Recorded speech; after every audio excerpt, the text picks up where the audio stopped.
प्रणाम, छोटों को प्यार और मेरे सारे सब्सक्राइबर को ढेर सारा राम राम। दोस्तों, आज दीपावली के उपलक्ष्य में मैं वीडियो जो है सो बना रही हूँ, लेकिन लिंक बार बार टूट जा रहा है। आवाज़ भी आ रही है, लोगों का फ़ोन उन आ रहा है, तो लिंक टूट जा रहा है, इसलिए मैं ठीक से बना नहीं पा रही हूँ। तो एक तो कम से कम सोच रही हूँ कि डाल दूँ, क्योंकि 2 सप्ताह से मैं वीडियो नहीं डाल पा रही हूँ। साफ़ सफाई में लगी थी, अकेली औरत हूँ तो थोड़ा सा काम ज़्यादा हो जाता है।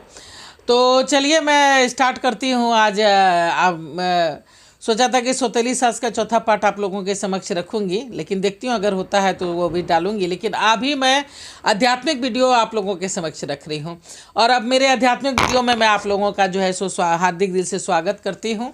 और जैसा कि मैं आप लोगों को पहले बता चुकी हूँ कि मेरा आध्यात्मिक वीडियो जो है सो मेरे अनुभव पे, मेरे एक्सपीरियंस पे, और मैंने जो पढ़ा लिखा, जो थोड़ा बहुत जाना है, उसी के आधार पे मैं रखती हूँ।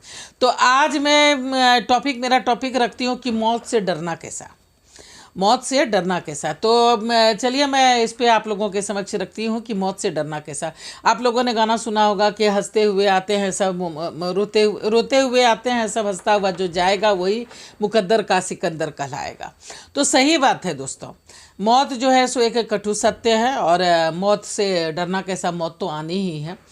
तो मौत को लोग सोचते हैं कि लास्ट हो गया, अंतिम हो गया, लेकिन मौत दरअसल जो है सो वो लास्ट नहीं होता है, वो विराम नहीं है बल्कि अल्प विराम है। और जीवन जब ख़त्म होता है और जब जीवन इंसान को मिलता है, उसके पहले ही मौत लिख दिया जाता है। यानी मौत होने वाला है, उसके पहले ही जीवन और मृत्यु दोनों लिख जाता है। तो 2 मृत्यु के बीच में एक जो है सो जीवन आता है, तो ये अल्प विराम है। जैसे कि आप लोग सिनेमा में देखते हैं, जैसे एक अभिनेता होता है, वो एक ही लाइफ में बहुत सारी मूवी करता है, बहुत सारी पिक्चरें करता है। वो रियल लाइफ में उसकी क्या होता है कि हमेशा अंत जो है सो मौत के रूप में नहीं होता है।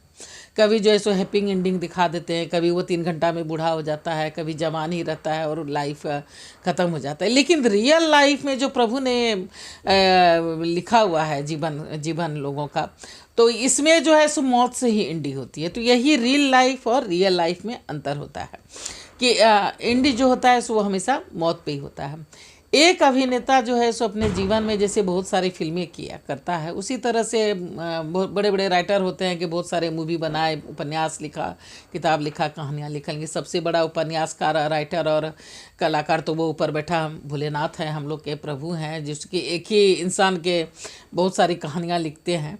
हम लोग रंगमंच पे कठपुतलियों की तरह हैं, और एक जीवन जो है सो हम लोग का एक कहानी है। मतलब एक सिनेमा समझिए कि ये मूवी है, एक ही मूवी है। कलाकार जो है सो अपने जीवन में बहुत सारी मूवी कर लेता है, लेकिन हम लोग सिर्फ एक ही मूवी में हैं, एक ही मूवी निभा रहे हैं। और इसका लास्ट जो है सो वो मौत के रूप में होगा, जो रियल लाइफ है। और रियल लाइफ में भी मौत के रूप में होता है और कभी नहीं भी होता है।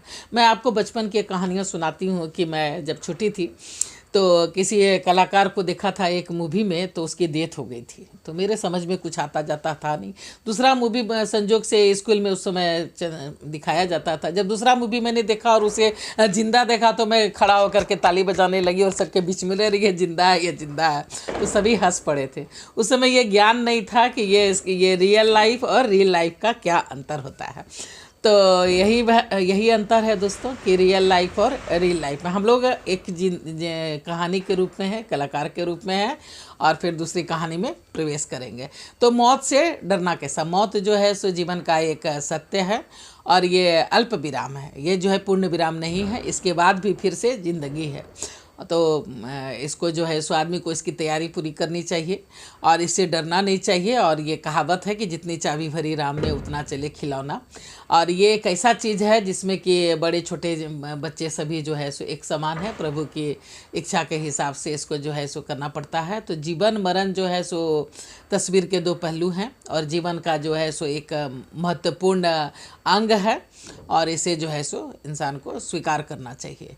तो रोते हुए आते हैं सब, हंसता हुआ जो जाएगा वही मुकद्दर का सिकंदर कहलाएगा। तो चलिए, मौत से डरना कैसा, इसकी तैयारी हर किसी को करनी चाहिए, और इसके लिए तैयार रहना चाहिए। जैसे हाजिर हो तो हाजिर हो।